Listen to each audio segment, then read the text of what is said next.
Merry Christmas in advance. People of God, Merry Christmas. Tumepoza sana. Merry Christmas. Okay. Natamani nifanye hii poem inaitwa Shadows. Kila mtu ana mtazamo wake wa namna gani wanamuelewa Mungu huko nje.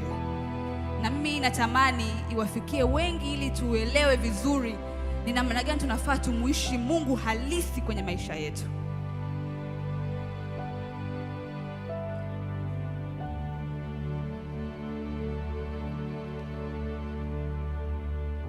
Wanaangamia kwa kukosa maarifa.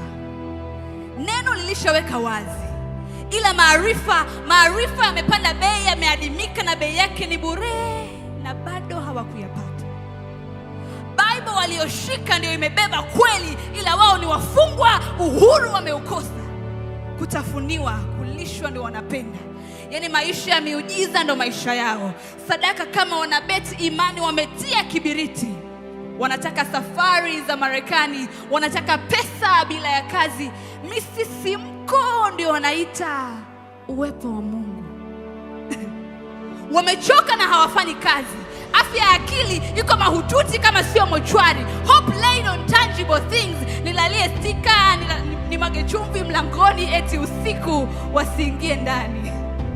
Sasa kama wanatembea na hirizi, wanatembea na imani kwenye kichupa, ipi tofauti yako na wao?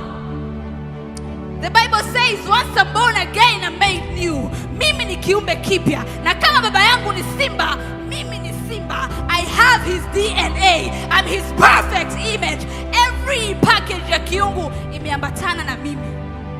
Why seeking for righteousness wakati fedha na dhahabu ni mali ya baba yangu? Why buying miracles wakati mauti na uzima vimewekwa kwenye mamlaka ya kinywa changu? Naweza kutangaza, nikaponya, nikaumba, nikahuisha, nikatengeneza kwa maneno ya kinywa changu. Knowledge is expensive yet free. Muamini, kuishi na kuangamia ni chaguo lako. Kwa nini tuifanye nyumba ya Mungu kama kilinge? A church is meant to rebuild. Like a garage, we are here to be fixed to a better self. Napenda Daudi anasema, Bwana ni mchungaji wangu. Mchungaji knows the way. He leads the way. And again the Bible says it is only in him where we live, move and have our being.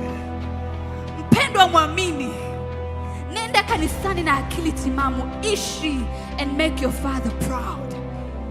In these times, I pray for the church to wake up and make things right. You are a light, not a shadow. Enlighten.